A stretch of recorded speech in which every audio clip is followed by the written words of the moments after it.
बिल्लाहि मिनश्शैतानिर्रजीम बिस्मिल्लाहिर्रहमानिर्रहीम। अब जिसमें अतहर का जो हुलिया सीरत में बयान किया गया है वो तवज्जो से सुने।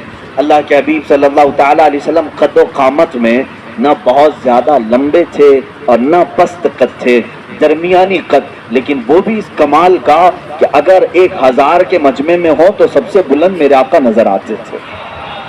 ये कद्दो कामत सहाबा ने फरमाया वो बहुत ज्यादा लंबे नहीं थे, बहुत ज्यादा पस्त कद भी नहीं थे, दरमियानी कद, लेकिन 1,00,000 सहाबा के दरमियान भी होते हुजूर का चेहरा सबसे नुमाया नजर आता और सबसे बुलंद नजर आता। ये तो मेरे आका का मौजज़ा भी था।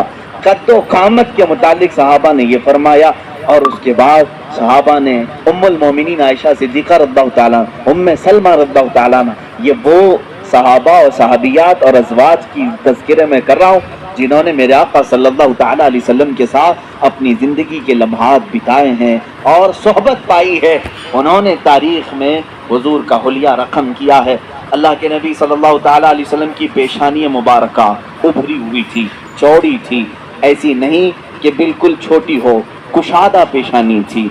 और हुजूर अकरम सल्लल्लाहु ताला अलैहि वसल्लम की दोनों भवें जो थी, इनको भवें कहा जाता है, अबरू कहते हैं या भवें कहते हैं, ये दोनों निहायत घने थे और बीच में आकर के मिल जाते थे, यानी दोनों भवों के दरमियान मिलावट थी, इतना कुशादा नहीं, खुले हुए नहीं, दोनों अबरू मिल जाया करते थे। ये खूबसूरती की आला किस्म हुआ करती है।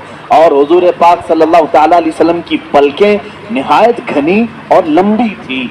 हुजूर पाक सल्लल्लाहु ताला अलैहि वसल्लम आंख बंद करते तो नजर आता, आंख खोलते तो नजर आता, बल्कि बाद साहबा कहते हैं ऐसा लगता दिन हो रहा है रात हो रही है, दिन हो रहा है रात हो रही है।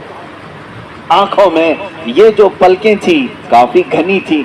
और हुजूर अकरम सल्लल्लाहु ताला अलैहि वसल्लम की बीनी मुबारका यानी नाक शरीफ, हुजूर अकरम सल्लल्लाहु अलैहि वसल्लम की निहायत ही खड़ी नाक थी, सीधी बिल्कुल, ऐसी नहीं कि चौड़े हों या नथने नजर आते हों, लेकिन खड़ी नाक थी।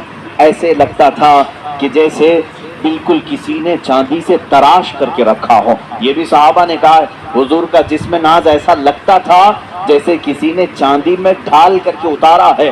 और ये बीनी मुबारका थी।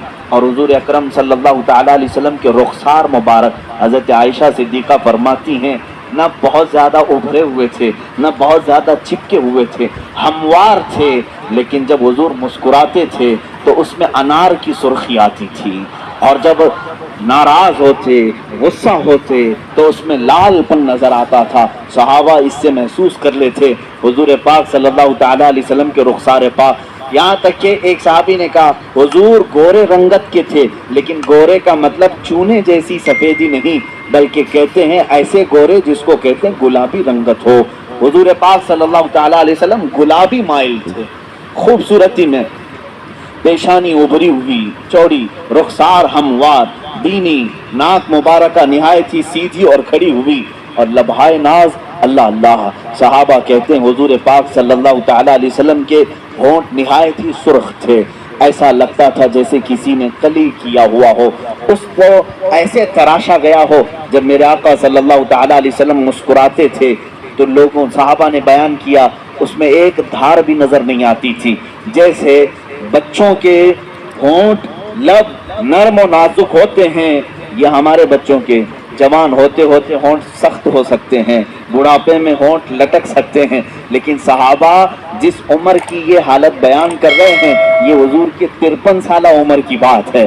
53 साल उम्र के वक्त हुजूर के लबहाए नाज निहायत ही नरम और बहुत ही दिलगुदाज थे। हुजूर जब मुस्कुराते थे तो ये होंठ फैल जाते थे और इसमें सुर्खी नजर आती थी।